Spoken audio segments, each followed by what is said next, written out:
afternoon everyone and welcome to this week's update. I hope this finds you well, you and your families and everybody okay.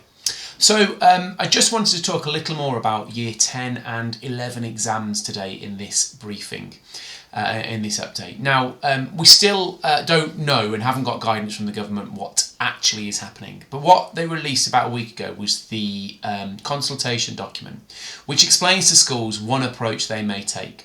So what we do know at the moment is that teachers are going to have to collect a portfolio of evidence for students. This is really important because it means that we can collate evidence of what the student has achieved in the time they have been with us. At the moment, the guidance is we should be looking at what the students have done, not what they could do. So it's all about what they have done, not about if they were to take the exam in the future. Now that means that all of the work that is being done during lockdown is really important for years 10 and 11 in all of their GCSEs, because we don't know what the exam situation looks like. Now the government currently is saying there may be some assessment at the end of the year. Also, we've just this weekend, it looks like schools might not be opening until Easter now. So if that's the case, we may only have about 6 weeks to prepare for these exams. So doing work over lockdown is so important for 10s and 11s if they're in school. So part one is about teachers creating a portfolio of evidence. Then we have to have a process in school where we'll look at that evidence and we will decide a rank order of students effectively, deciding where they're top to bottom. Now that's to help us allocate grades afterwards, and it won't be until May, June that we'll start allocating grades and looking at potentially what grade a year 10 and 11 could have. Now, obviously, many year 11s will be worried about sixth form. So on Thursday this week, I had a meeting with the other Calderdale heads and we discussed about sixth form places.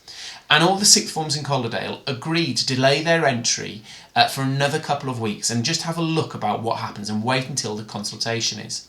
Because what we didn't want is students to panic now or worry about what grades they're expected, not knowing what grades they are because we haven't given them yet, and this all getting out of hand. So, we will give you more information about sixth form places, but please don't worry, we are going to make sure that we do everything we can to stop any of our students missing out on sixth form places. And what we hope to be able to do is write a letter of recommendation to each of the sixth forms, recommending children to those sixth forms, irrespective of grades, so we don't have to worry about that. So, portfolio of evidence. There may be some small assessments, and all of this comes together as a potential grade for the student. And then what happens as a centre, we have to look at those, we have to standardise them, make sure they're of the right standard. We have to moderate them, make sure all the teachers have the same assessment of what that grade might look like. And that, as I say, won't happen until, I would have thought, June time. So there's still a huge amount children can do to change their grade. If they think they haven't been working hard, or if you were worried about it, or if they were going to leave all of the effort until the end of the week, end of the term, then it's still an opportunity for them to be able to change their potential grade. So that's all I wanted to talk about exams. As and when we have more information, as always, we will share it with you. So that's the key thing about exams. I just wanted to mention about free school meals and IT. We've given out about 300 devices now. We have no devices left in school apart from the ones that the students in key worker provision are using. So we're not able to give any more devices out. We're trying to get some from local businesses, and any more that if you know of any businesses who are giving them away, or if we can connect with any businesses, then please do let us know, and obviously we'll get as many devices out as possible. Also, I think families started to receive their Eden Red food vouchers last week as well. So again, if you've got any concerns about that, then please contact the office. That email address is staffed.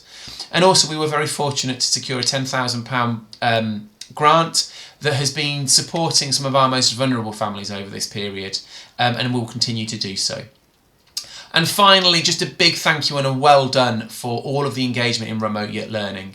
I've been contacted by the early years team saying that it's been fantastic in early years, years 5 and 6, really, really positive. Year 8, again, top of the class year 8, and year 11 have also increased their attendance. I'm still looking more from years 9 and 10, so please do make sure that you're engaging with that. And there's some absolutely phenomenal work going on.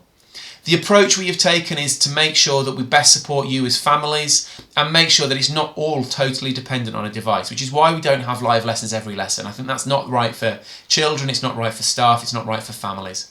So we're trying to create a system that allows families to do some offline and online work as well as having live sessions when appropriate to give feedback. So if you've got any concerns or anything, then please do contact the school. And thank you to all of those families for the warm messages of support that you've sent through. They're so nice to hear, and I do make sure they're passed on to staff. So that's it from me for this update. I should be contacting you again next week.